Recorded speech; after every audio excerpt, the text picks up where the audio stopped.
Fleet Foxes have been setting the standards for what modern folk music should sound like for nearly 10 years, ever since they signed on with legendary record label Sub Pop in January 2008. Through carefully planned releases and years of hard work, they consistently reinvent their music without losing a shred of personality. Today I'm going to discuss how their music has grown into itself over the years and continues to redefine our idea of perfection. Fleet Foxes' first material was released in September 2006, a self-titled EP full of clean electric guitar tones and groovy, airy songs. The EP's wonderful harmonies and clean production immediately established a mature sound that the band has only improved upon since then. The track In the Hot, Hot Rays stands out to me as a good contrast to Fleet Foxes' later work. The guitar playing is almost jazzy and Robin Pecknold's vocals are strong. Throughout the EP we hear hints of the lush vocal harmonies that would later come to define the band's sonic signature. Lyricism is straightforward and very close to what we see on their debut album a few years later, though the lyrics on that release are far more pastoral and delivered with a noticeably gentler tone. The main differences between this release and later ones lie in the genre, which, while not black and white, walks hand in hand with 70s rock, sounding almost like 10cc's Appalachian cousin. The Fleet Foxes EP was received positively, despite a low-profile release. Incredibly positively, in fact, considering that it earned the band a contract with Sub Pop Records. Fans looking back on the EP consider it worth a listen because of the incredible talent that was already visible even in the earliest days of their musical careers, a sentiment echoed by the record's producer, Phil Eck, who noted that Robin Pecknold had talent coming out of his ass after hearing him sing for the first time. Fleet Foxes' popularity grew within the Seattle music scene, and by late 2007, they had amassed over 250,000 plays on MySpace, the internet's hotspot for discovering music at the time. This online success earned them a contract at Seattle's premier record label, Sub Pop, before they even had a manager or legal representation. The next few months proved incredibly busy for the band, but thankfully frontman Robin Pecknold was able to enlist his family to help ease the load. His sister Aja was a local rock critic and was able to become the band's manager, while their mother, Lisa, handled bookkeeping. And last but not least, Robin's brother Sean proved himself an artist in his own right, directing all of the band's music videos to date and directly contributing to their breakout success with viral hits like the videos for White Winter Hymnal and Mykonos. Fleet Foxes released their second EP, Sun Giant, on April 8, 2008. The band stated that the EP was not intended to reflect their ambitions, but instead it was supposed to serve as something to sell while on tour and build anticipation for their debut album. Despite this humble claim, the Sun Giant EP is a feat on its own and features some of the best songs the band has recorded to date. Its sound is near identical to that of the debut album, and these days they are often sold together. During this time they brought on 2 additional band members as well, Josh Tillman on drums and Christian Wargo on guitar. Fleet Foxes' self-titled debut was released on June 3, 2008 to immediate success. Pitchfork Media gave it a 9 out of 10 and later awarded the album with the distinction of Album of the Year, while The Guardian granted it a perfect score, declaring the album an instant classic of American music. Fleet Foxes were the talk of the music community for the rest of the year and began to achieve that elusive position of both mainstream and critical success. Musically, the debut album moves away from the band's highway rock roots and sits itself firmly in the middle of an English wheat field, circa 1650. The songs are acoustic to the core, echoes from a time that no one listening will ever experience.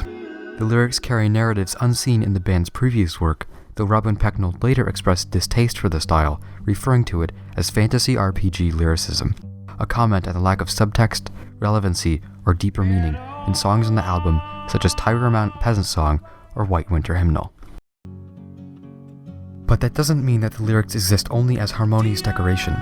There are moments of observation even sharper and deeper than that of Fleet Foxes' folk rock progenitors. The clean instrumentation and airy production on Fleet Foxes was a much-needed breath of fresh air as genres like nu metal were beginning to fade from the public eye.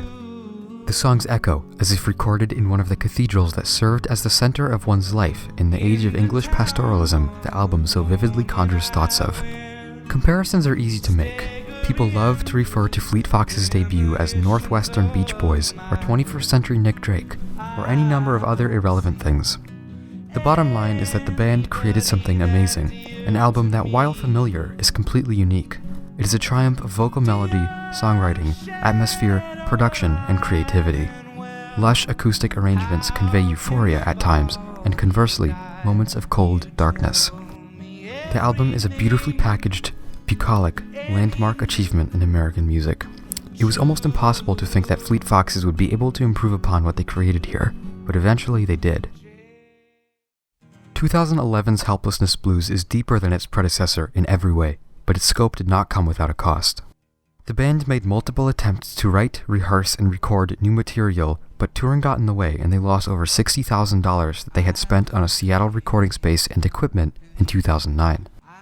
Robin Pecknold later told Rolling Stone that his girlfriend found the stress of the album to be a strain on their relationship and ended things, only to change her mind once she heard their completed album. He stated that their relationship eventually ended for other reasons, even after the reconciliation. An interview with the band's producer Phil Eck reveals a lot about the musical hardships faced during the recording and his role of achieving the sonic goals the band was aiming for. He describes having to bring reality to Robin's naive desire to mimic the recording of Van Morrison's Astral Weeks by recording as quickly as possible and leaving in mistakes. The band changed location multiple times over several years before finally finishing the album in late 2010, having recorded in Seattle, New York, and rural Washington.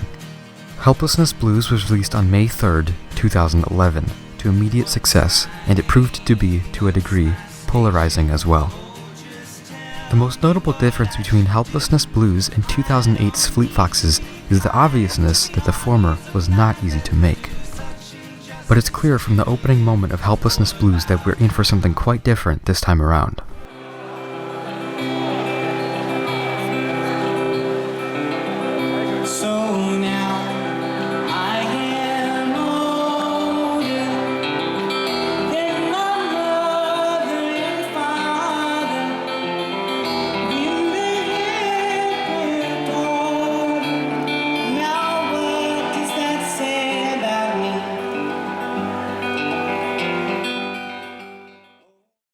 Many of the album's arrangements are familiar, yet others touch the impressionistic and abstract. Fleet Foxes had a few viable options in front of them after they finished their first album cycle. They could have capitalized upon their success in the world of Starbucks commercials and yuppie vinyl collections, but they didn't. Instead, Fleet Foxes' music turned inwards, and this is most prominent in the album's lyrics, which delve into subjects that the debut only skirted around. Tracks Montezuma, Blue Spotted Tail, and of course the gorgeous title track attack millennial values and mindset. Helplessness Blues is existential angst in a world that loves you. It is viciously aware of its insignificance in a way that can only be found through being significant, as in, no one but Fleet Foxes could have made it. The album is heady, introverted, impressionistic, and the perfect follow-up to the debut album. It refined their sound without throwing away their sonic footprint. Helplessness Blues is a masterpiece of the 21st century's disillusioned yet hopeful America. Helplessness Blues was the last we would hear from Fleet Foxes for 6 years, and what many people thought would be the last we heard from them ever. Despite a Grammy nomination and universal acclaim, the band more or less fell apart while touring the album. Drummer Josh Tillman unceremoniously left in January of 2012 after a long period of tension between himself and bandmates, later writing of his departure. "I tried to quit the band while we were making the album," he says. "I called the other guys in the band and was like, I don't want to do this anymore. They were like, the album is just a pain in the ass. Once we get on tour, it'll be great." And I was like, okay. By that point, a tour had already been booked, so I missed my window. I decided I would stick it out until the end of the tour. The tour ended in Japan, because communication had more or less broken down within the group. When the time came, Tillman did it with an email that he sent to everyone in the band. You might be wondering why I'm dedicating so much time to the drummer in a band where, for the most part, that title entails tapping on a bodhrán and 4/4. But you might recognize Tillman's alter ego, Father John Misty, a ridiculous moniker he adopted in 2012 that he found allows him to express himself more than ever before. FJM has been making waves in the music community ever since, having released 3 absurd, iconoclastic, and wildly successful albums to date.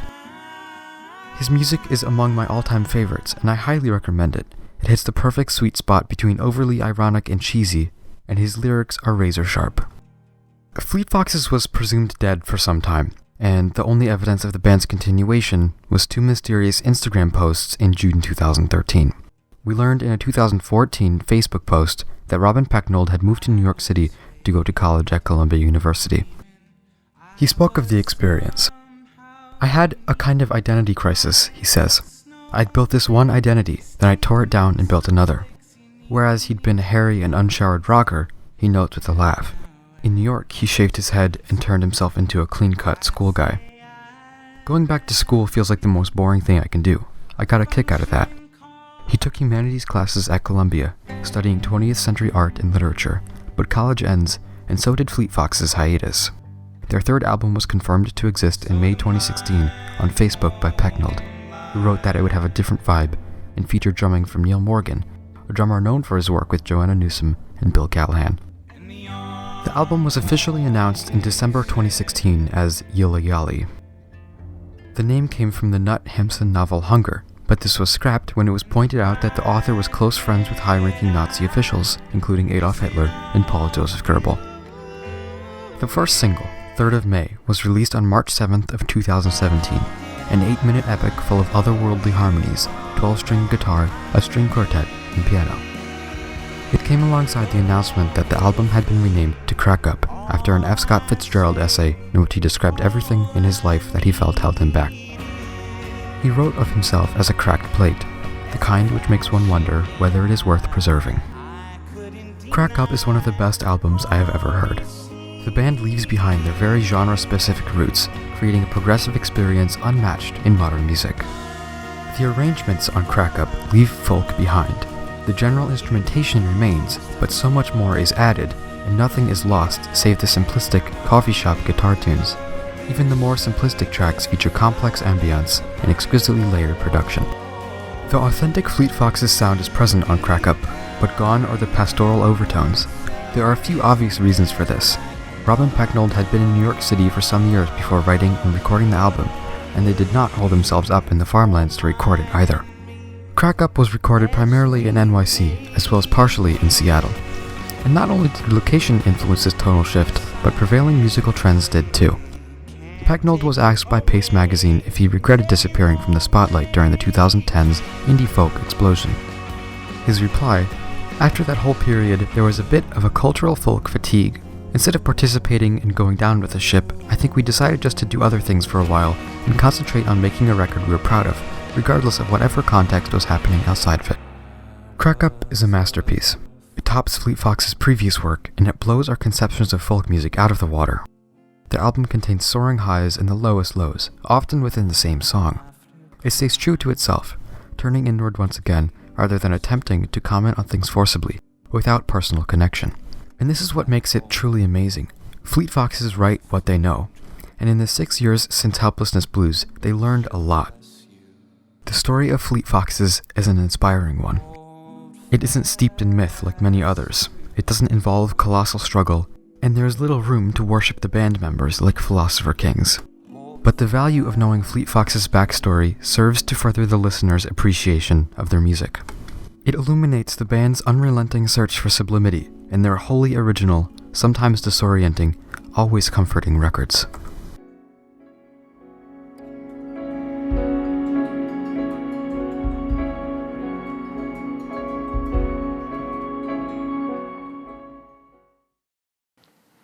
Hey everyone, I just want to quickly express my thanks for all the support that the channel has seen as of late.